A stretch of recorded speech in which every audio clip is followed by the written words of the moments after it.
Lecture में हम लोगों ने डिमिनिशिंग बैलेंस मेथड का स्टडी किया था, उसमें क्वेश्चन सॉल्व किया था। Straight line method and diminishing method के बाद आज हम देखेंगे कि एन्युटी मेथड हमारा किस तरह से काम करता है। जो नंबर थर्ड मेथड है इसके बारे में मैंने अपनी स्टार्टिंग लेक्चर में बताया था, जब मैंने डेप्रिसिएशन के कॉन्सेप्ट आप लोगों को एक्सप्लेन किया था। उस समय बताया था कि जो फर्स्ट मेथड होता है हमारा स्ट्रेट लाइन मेथड, तो स्ट्रेट लाइन मेथड में हम उसके स्क्रैप वैल्यू को इग्नोर करते हैं। जो सेकंड मेथड होता है फर्स्ट मेथड से ज़्यादा ठीक होता है, उसमें हम उसके स्क्रैप वैल्यू को तो ध्यान में रखते हैं बट उसके हम यूज़ को इग्नोर करते हैं। नंबर थर्ड मेथड होता है हमारा एन्युटी मेथड, जिसमें हम उसके यूज़ को भी हम ध्यान में रखते हैं, बट इस मेथड का जो ड्रॉबैक है वो ये है कि इसमें हम उसके रिप्लेसमेंट को इग्नोर करते हैं, है ना। तो जो नेक्स्ट मेथड हम पढ़ेंगे DFI मेथड, तो उसमें हम देखेंगे किस तरह से वो मेथड हमारा काम करता है। आज हम देखेंगे कि हमारा एन्युटी मेथड जो होता है वो किस तरह से काम करता है। एन्युटी मेथड में कैसे आपको डेप्रिसिएशन अकाउंट मेंटेन करना होता है।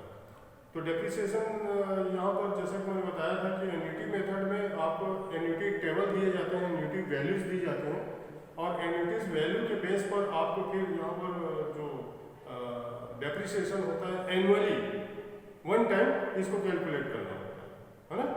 और कैलकुलेट करने के बाद आपको एक तरफ डेप्रिसिएशन की एंट्री करनी होती है और दूसरी तरफ आपको इंटरेस्ट भी चार्ज करना होता है, क्योंकि आप इसमें यूज़ को आप यहाँ पर ध्यान में रखते हैं।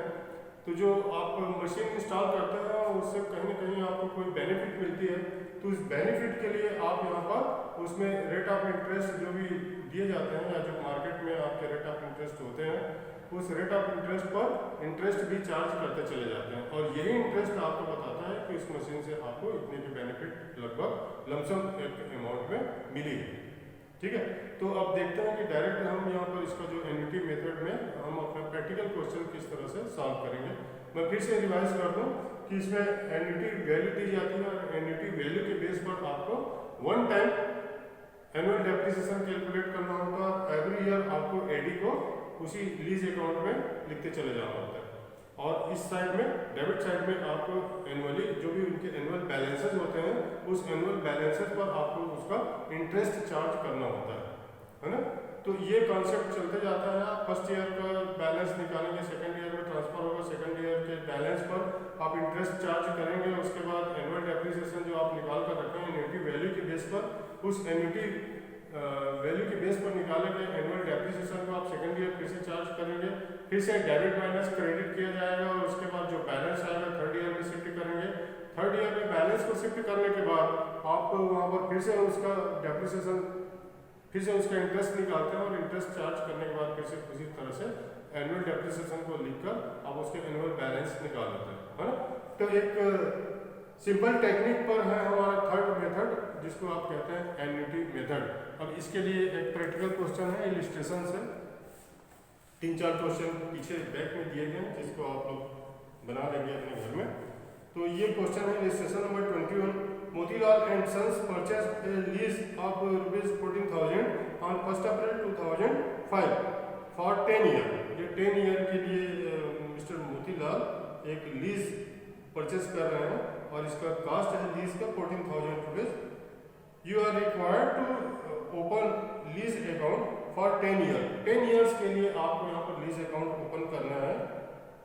Charging depreciation according to annuity method you find with the help of depreciation table that to depreciate ₹1 by annuity method over 10 years charging interest at 5%.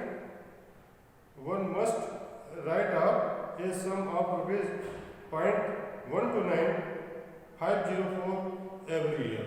ये ₹1 के लिए डेप्रिसिएशन जो आपको चार्ज करना है वो दिया गया है ₹0.1295। तो सबसे पहले तो आपको ये चीज़ कैलकुलेट करनी होगी कि यहाँ पर ₹1 के लिए जो आपको एनुअल डेप्रिसिएशन दिए गए हैं, तो टोटल कास्ट ऑफ लीज पर वो डेप्रिसिएशन आपका कितना होगा। तो ये लिखेंगे आप depreciation of ₹1 is for 1 year depreciation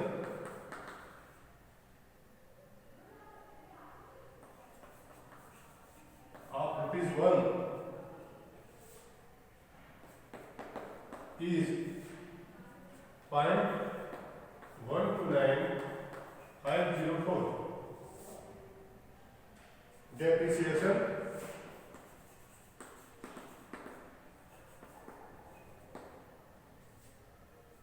of rupees 14,000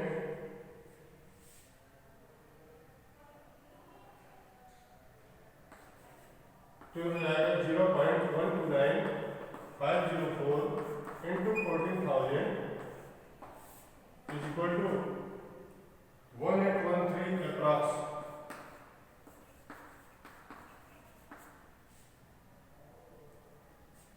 ठीक है,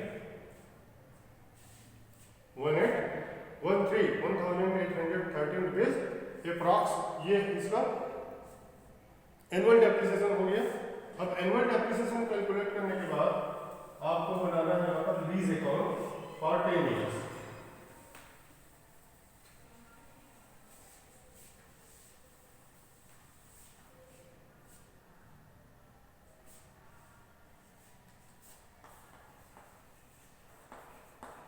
लीज अकाउंट ये बनाना है आपको।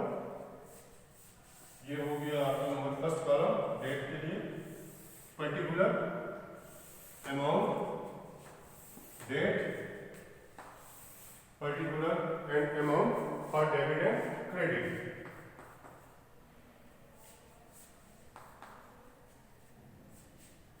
तो सबसे पहले 1 अप्रैल 2005 टू कैश अकाउंट, ये है आपका 14,000। अब देखिए 31 मार्च 2006 को बाय डेप्रिसिएशन अकाउंट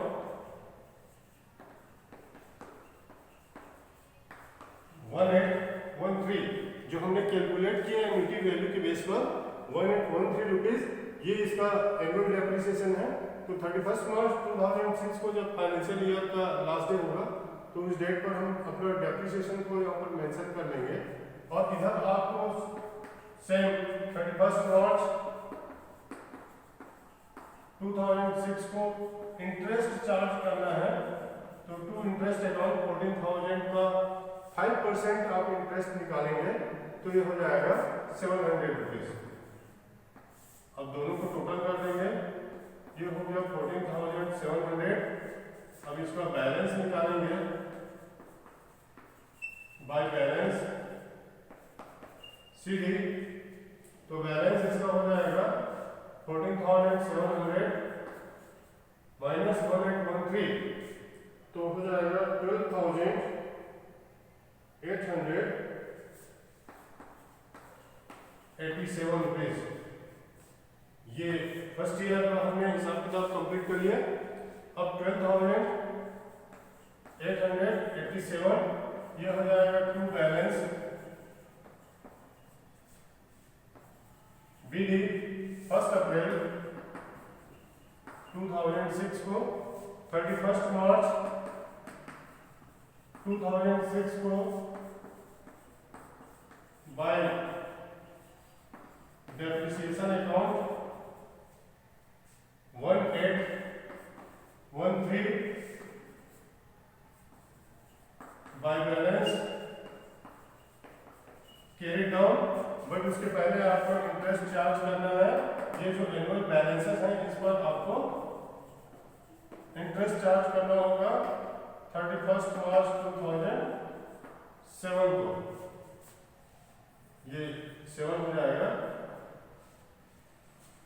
तो 12,887 का इंटरेस्ट निकालेंगे तो हो जाएगा 644 रुपीज। अब दोनों को टोटल कर देंगे तो टोटल हो जाएगा 13,531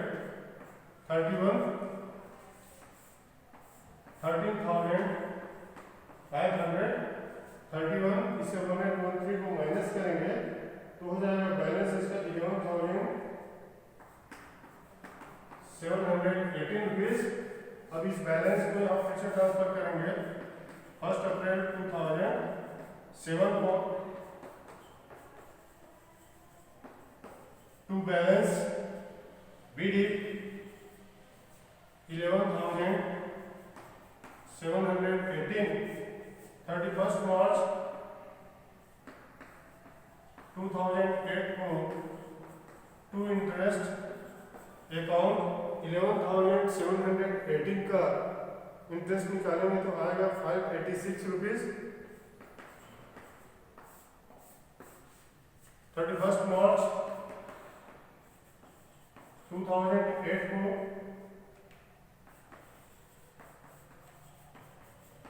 bye depreciation account 1813 same date पे आप निकालेंगे बाय बैलेंस CD 1813। इन दोनों का टोटल पहले करेंगे 11,718 में 586 को ऐड करेंगे तो हो जाएगा 12,304। 12,304 से 1813 को माइनस करेंगे तो हो जाएगा 10,491। अब 10,491 को यहाँ 1 अप्रैल 2008 को ट्रांसफर करेंगे टू बैलेंस BD 31 मार्च 2009 को बाय डेप्रिसिएशन अकाउंट 1813। अब 10,491 का हम इंटरेस्ट चार्ज करेंगे तो ये हो जाएगा 5% रेट ऑफ इंटरेस्ट ये दिया गया है हमको टू इंटरेस्ट अकाउंट और ये डेट हो जाएगा 31 मार्च 2009 को, है ना। अब 31 मार्च 2009 को बाय बैलेंस CD ये हो जाएगा 9,203 रुपीज। 9,203 रुपीज और टोटल इसका हो जाएगा 11,016 रुपीज। 11,016 रुपीज। 11,016 रुपीज। तो 1 2 3 4 ईयर का बन गया। अभी हमको 6 ईयर तक और बनाना है तो 6 ईयर के लिए हमारे पास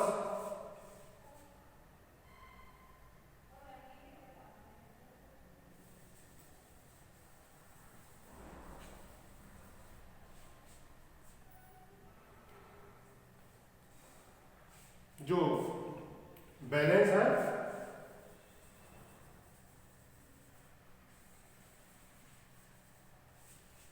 वो बैलेंस हो जाएगा to balance BD 9203 to interest account 9203 का 5% हम इंटरेस्ट चार्ज करेंगे और ये हो जाएगा 1 अप्रैल 2010।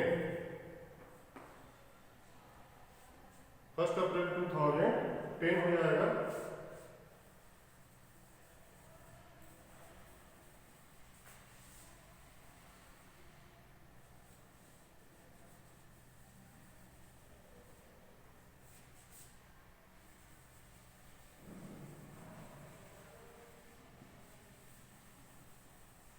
देखिए वो जो पोर्शन है इसको थोड़ा सा चेंज कर देते हैं। एंट्री हमारी सेम रहेगी, डेट भी चेंज हो जाएगा।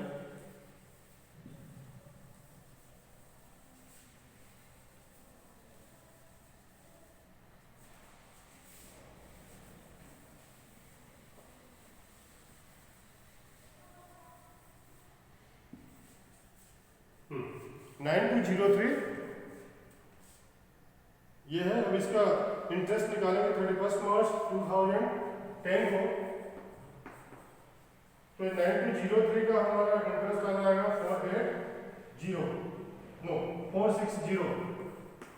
460 में 9203 को ऐड करेंगे तो हो जाएगा 9663 और इधर एनुअल डेप्रिसिएशन हो जाएगा हमारा 1813 माइनस करेंगे, ये हो जाएगा 31 मार्च 2010 को सेम बैलेंस निकाल लेंगे। तो 9663 से 1813 को माइनस करेंगे तो 7850 हो जाएगा।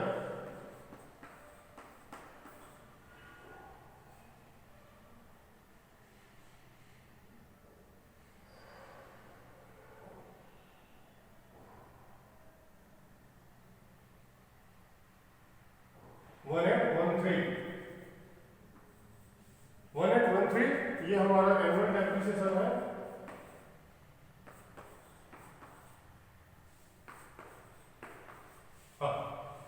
तो 1813 माइनस करेंगे 9663 से तो 7850 हमारा एनुअल बैलेंस हो जाएगा।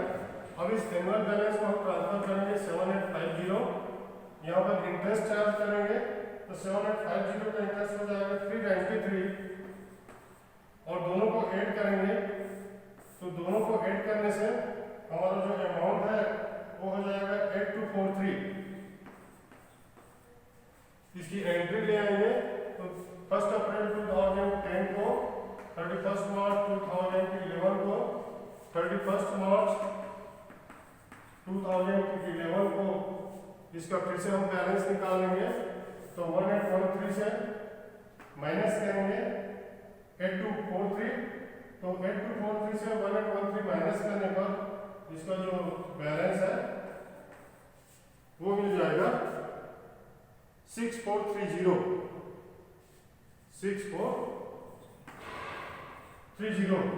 अब ये 6430 फिर से लेंगे हम 1 अप्रैल 2011 को, 31 मार्च 2012 को 6430 को हम 5% फिर से निकालेंगे तो आ जाएगा 321 में 6430 को ऐड करेंगे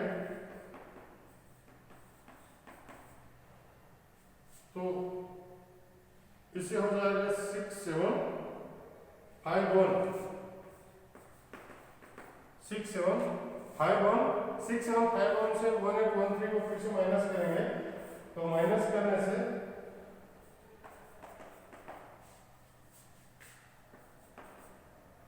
1813 माइनस करेंगे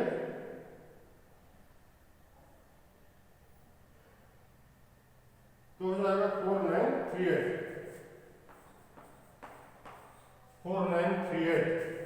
अब 4938 यहाँ पर लिखेंगे 1 अप्रैल 2012 को, 31 मार्च 2013,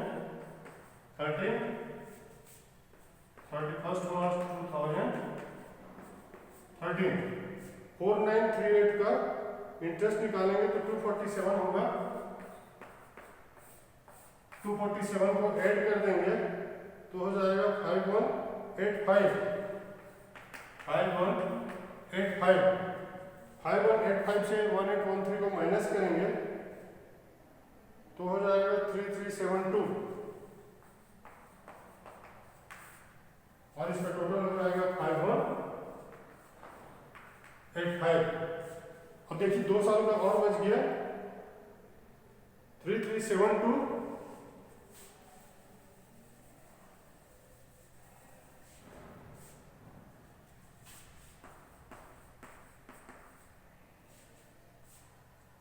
डेट चेंज हो जाएगा फर्स्ट ईयर और सेकंड ईयर का, बस 2 साल के डेट को हमको चेंज करना है।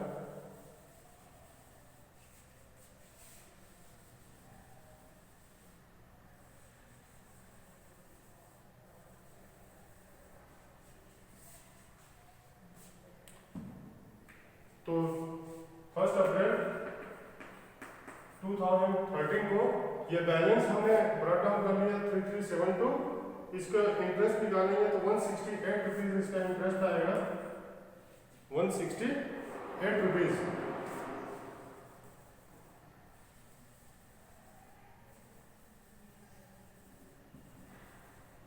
अब 3372 में 168 रुपीज को ऐड करेंगे तो इससे हो जाएगा 3540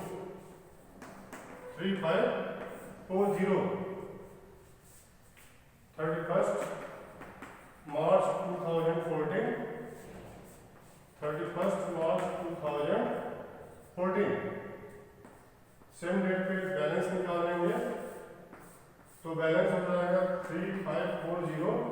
1813 को माइनस करेंगे तो माइनस करने पर बच जाएगा 1727। अब 1727 को यहाँ पर 1727 ये हो जाएगा 1 अप्रैल 2014, 31 मार्च 2015 को 1727 का हम इंटरेस्ट निकालेंगे तो आएगा 86 रुपीज। 86 रुपीज को इसमें ऐड करेंगे तो हो जाएगा 1813 एंड इस ईयर में आपका बैलेंस नील हो जाएगा क्योंकि लास्ट ईयर है तो लास्ट ईयर में जो एनुअल डेप्रिसिएशन रहते हैं वो इक्वल हो जाता है। तो 31 मार्च 2015 को एनुअल डेप्रिसिएशन 1813 एंड बैलेंसेस आपका जीरो हो जाएगा 1813। टोटल डेबिट एंड क्रेडिट हो जाएगा। तो इस तरह से हमारा लीज अकाउंट 10 इयर्स का हमारा बना है। अब इसमें प्रॉफिट एंड लॉस अकाउंट भी बनाना होता है तो प्रॉफिट एंड लॉस अकाउंट में एक तरफ आप डेप्रिसिएशन की एंट्री करते हैं और दूसरी तरफ इंटरेस्ट की एंट्री करते हैं और उसको क्लोज कर देते हैं। 1 ईयर का मैं बना के बता देता हूँ। जो सेकंड अकाउंट है हमारा वैसे ही आपको सेम 10 इयर्स तक के लिए बनाना होगा।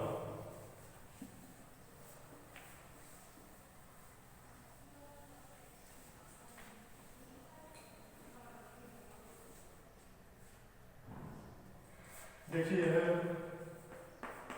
Profit and loss account. Profit and loss account में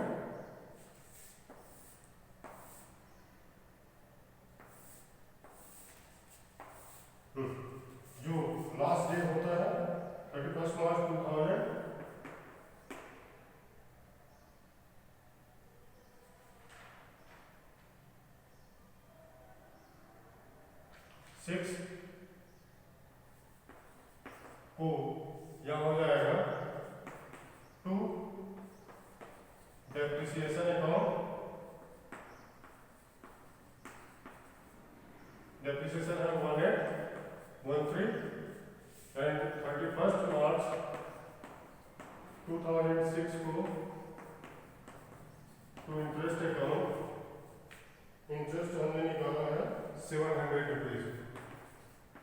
बस इसको डबल लाइन से इस तरह से क्लोज कर देंगे।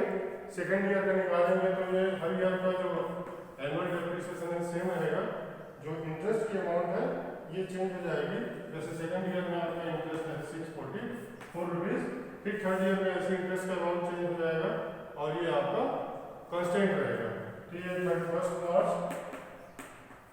2007 हो गया, 31 मार्च 2007 हो गया, फिर 31 मार्च 2008 को डेप्रिसिएशन अकाउंट 1813 और 31 मार्च 2007 को ये इसका इंटरेस्ट है 586 रुपीज। ठीक है बेटा। तो इस तरह से हम इसका जो प्रॉफिट एंड लॉस अकाउंट है इसमें इसका प्रेजेंटेशन कर लेते हैं, इसका अपने डेप्रिसिएशन और अपने इंटरेस्ट पे। तो इस तरह से हमारा जो एन्युटी मेथड है ये काम करता है, जिसमें आपने देखा कि एक तरफ आपको इंटरेस्ट चार्ज करना होता है इन डेबिट साइड और सेकंड उसका जो क्रेडिट साइड होता है उसमें एनुअल डेप्रिसिएशन एन्युटी वैल्यू के टेबल के बेस पर एक बार वन टाइम आप कैलकुलेट करते हैं, उसी को नोट करते चले जाते हैं। तो ये हमारा एन्युटी मेथड यही कंप्लीट होता है। अब नेक्स्ट जो टॉपिक होगी इसमें हम डेप्रिसिएशन फंड इन्वेस्टमेंट मेथड का स्टडी ठीक।